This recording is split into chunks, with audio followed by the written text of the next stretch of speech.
to you. Good morning, good morning.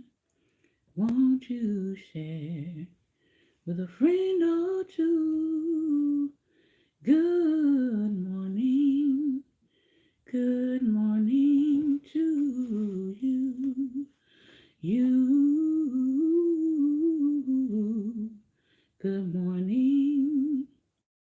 Good morning, good morning to you.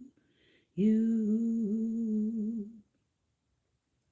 Good morning, good morning to you. And many more. Good morning, good morning, good morning, and welcome, welcome, welcome to Daring Dialogues. I'm your host today, Shantae Charles. It is Get Free Friday. It is Get Free Friday. And we are doing a really, really, really quick show today because I have got some appointments that I have to attend to. So I'm going to do a quick show, but I do always want to try to keep my word as far as coming on when I say that I'm going to be on.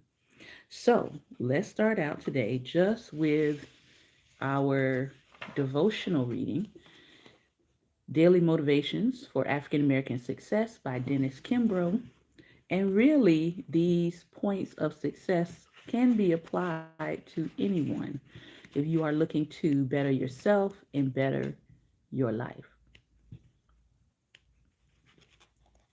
Today is November 15th, and the topic is It's a dirty job, but somebody has got to do it.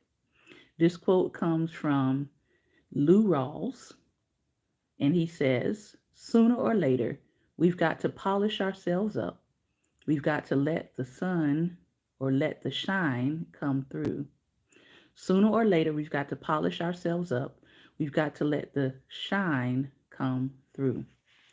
It seems to me that we don't have to add anything to our lives. Instead, we need to take things away. We need to take away the junk. Imagine driving a car with a filthy windshield. The sun is beaming and you can't see a thing ahead of you. The particles of dirt obscure the sun's rays, causing you a real problem. All you have to do, though, is take the dirt off the windows by washing them. The glass is already clear, but the dirt has to be removed. The same is true of a diamond. All the brilliance, radiance, and beauty of the diamond are released through the facets cut into the stone. Each facet expresses the total vibrancy and beauty of the diamond, and the diamond cannot withhold any of this from the facets. However, when the facet gets dirty or dusty, the radiance of the diamond is hidden until the residue is removed. You might consider that we are facets of life, and life can withhold energy, health, or love from us no more than the diamond can withhold any of its qualities from the facets, unless we cloud ourselves with things like fear, self defeating attitudes, or doubt. Only when these negative qualities are absent can the true nature of our being be exposed to the world.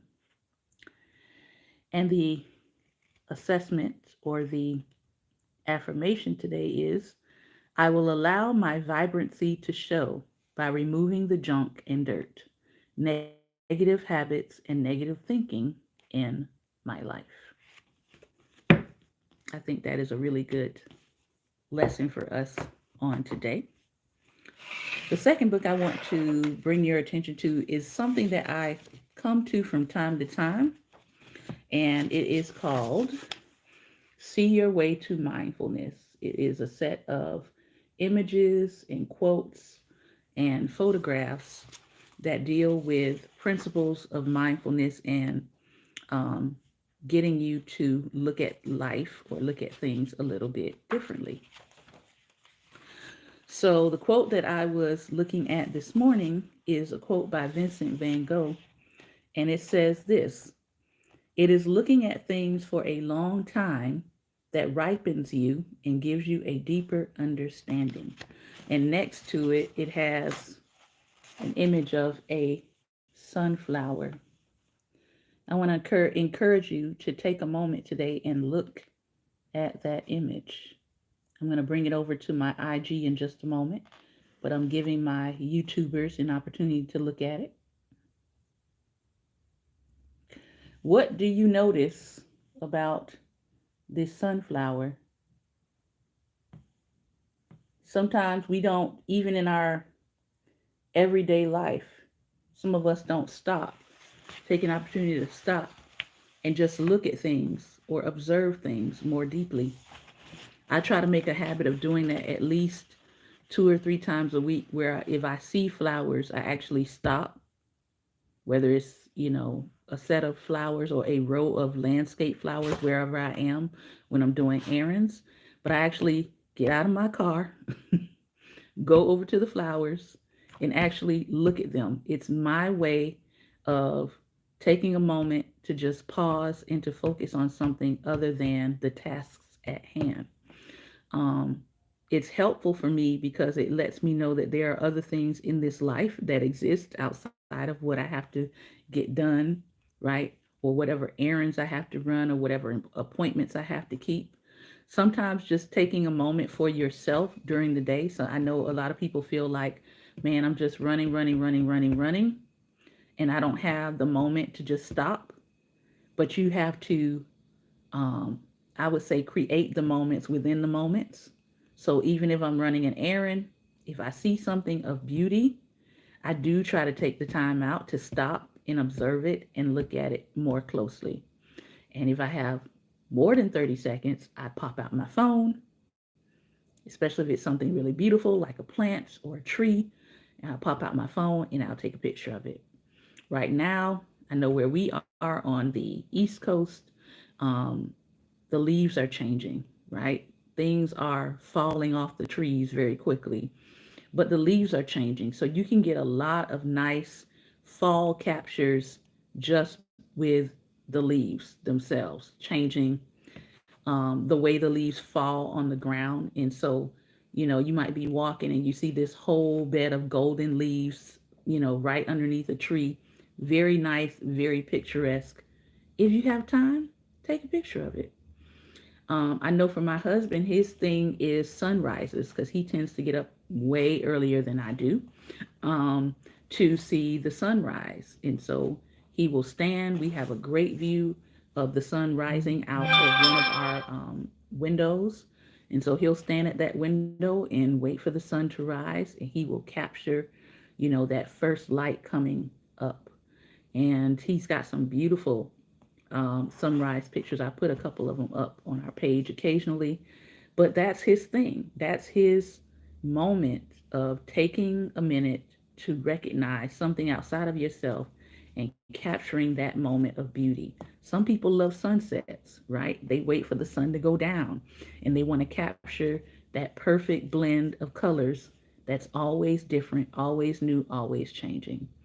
Um, and then you can start thinking about, are there times in my life where I'm just so in a hurry or just so going through the motions that I don't even notice the sky anymore? I don't even notice things like sunsets and sunrises. I don't notice the changing of the trees. I don't notice when the seasons change. Sometimes we can be going through times and areas and periods of our life where we are so having to go so internal to protect ourselves from whatever trouble or whatever harm or whatever trauma we're going through, that everything becomes internal and we don't see anything externally, right? Because our mind's eye is clouded by whatever circumstance we may be going through. So I've been there too. I've been there where it felt like the sun was not going to shine again because it wasn't shining on the inside. And so I do understand that. I know that there are a lot of people right now. I think when I moved up north, this is technically still the South though, but when I moved further up north and away from Florida, it took maybe about 2 or 3 years for my body to adjust to the season change. And I began to experience what they call SAD, excuse me, excuse me, um, which is seasonal affective disorder.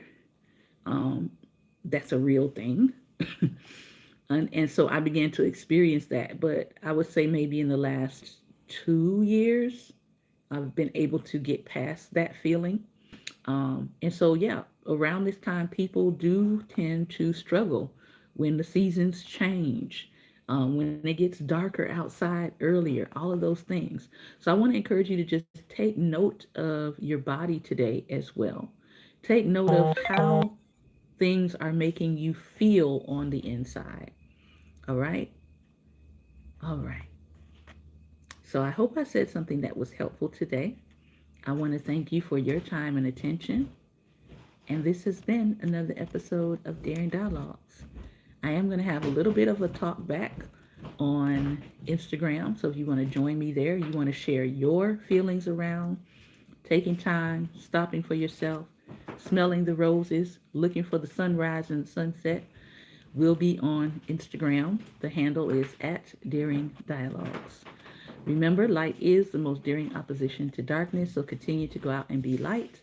If you're on YouTube, we will be back on Sunday afternoon, 2:30 p.m. Eastern Standard Time with our Sunday dialogue.